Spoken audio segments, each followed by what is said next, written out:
Hey, what's going on, my friend? Chris here, and today we're going to talk about drum mixing, and I'm going to show you how to create a fake drum room sound.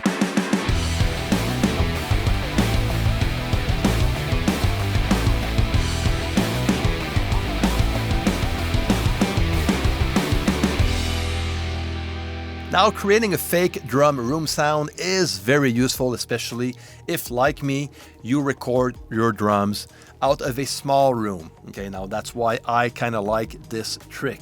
Now, I'm gonna have to give credit to Steven Slade for this cool trick, but before we jump in, if you're new to the channel and you're into music production, mixing, recording, and you love Cubase, you're gonna like this channel, so just feel free to subscribe and click that notification bell. And again, share and like this video. Okay, now I'm gonna jump into my latest mix, which is a song that I wrote that will be released in a few weeks from now. I'm gonna keep you posted.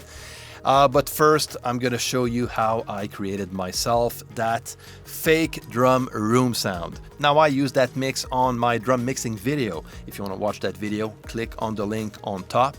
Now, I'm gonna have you listen to the full mix, but the only thing that I'm gonna bypass is one of my snare reverb and drum verb as well, but I'm gonna keep the big fake drum sound.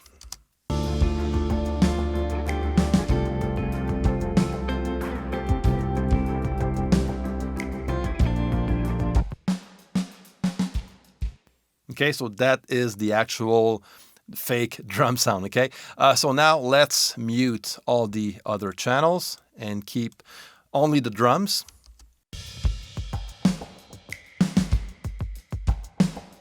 Okay, I'm gonna go and mute all the loops as well, okay? There you go.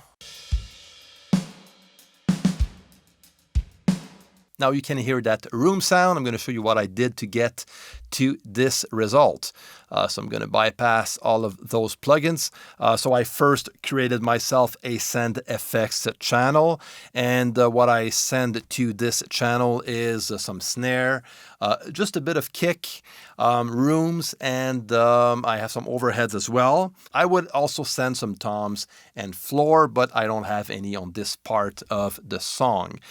So this is what I have going into this channel. And the first thing I do is I just filter out what's coming into this send effects channel. So I get rid of all the low end and the top end as well. So I add a high pass filter that goes up to 350 hertz, and same for the low pass filter or the high cut filter, that is going to go down to around 8K. Okay, so that is going to smooth the top end and get rid of all the rumble going on the lower end of the spectrum. And then what I add is, in the first slot of my inserts, is actually a stereo delay. Now, the cool thing about this technique is that I'm using only stock plugins found in any DAW. So it doesn't matter which DAW you're using. I'm using Cubase, but even if you're using Pro Tools or Studio One, FL Studio, doesn't matter. You can do the exact same thing with your own plugins. So first, I have a stereo delay. So what we need to pay attention here is the mix. The dry and wet mix is going to be at 100%. And the feedback at 0 or the lowest setting that you have on your side, because I don't want to have a bunch of repeats. I only want to have one repeat only. My first delay time is going to be set up to 30 milliseconds, and the second one to 40 milliseconds. Then something else that you need to pay attention to is the pan. The delay 1, which is the 30 millisecond delay, I'm going to pan it to the far left.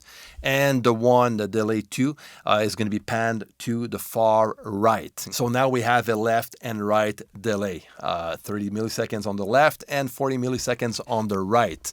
So if we listen to only that effect, okay, by bypassing the dry signal, this is what we get.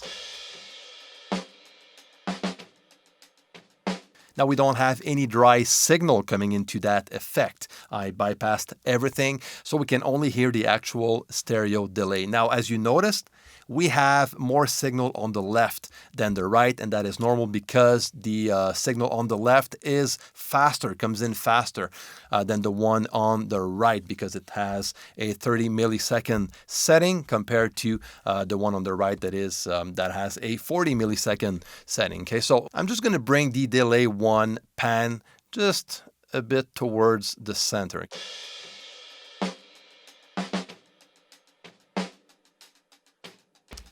Okay, that's going to be good enough. All right, let's keep it that way. Next, what I do is I add a room verb. Again, I'm using RoomWorks, which is the stock reverb plugin from Cubase. And I just added a medium size room. And you can play with the size of the room depending on the type of music you're working on. I ended up using a reverb time of 1.26 seconds, and this is what I get.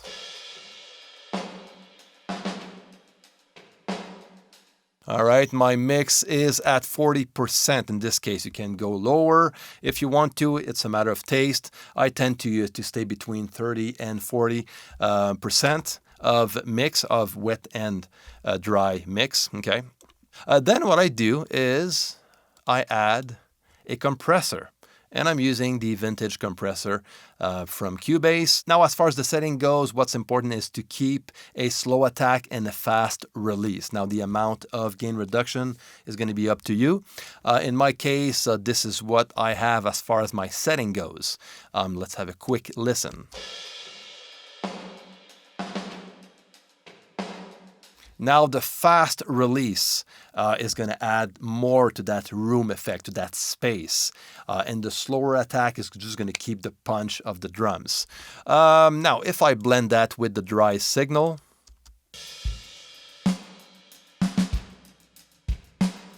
okay, I'm going to actually bring that down, and I'm going to bring it back gradually.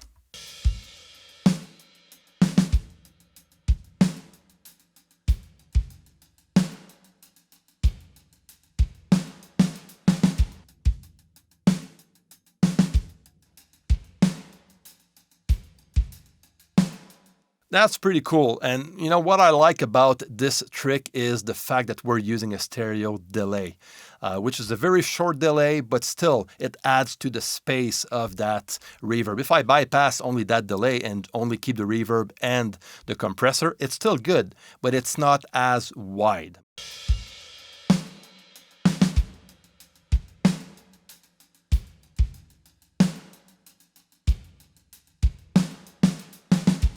Now, as far as the reverb goes, you can use any types of reverbs you want. Experiment with different types, different size of reverb time. It depends on the type of mix I'm working on. Okay, that will determine the amount of reverb time I want to add to this sound. In my case, for this song, around 120, 125 seconds of reverb time is good. Now I'm going to bring back all of the tracks, so let's have a quick listen in the context of the mix.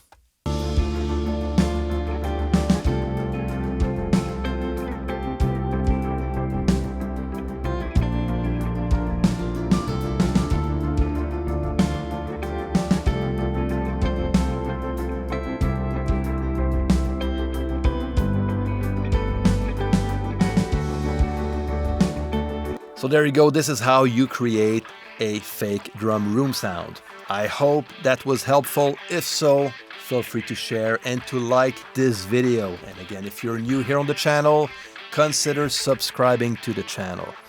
All right, my friend, I wish you well. I'm going to see you next time.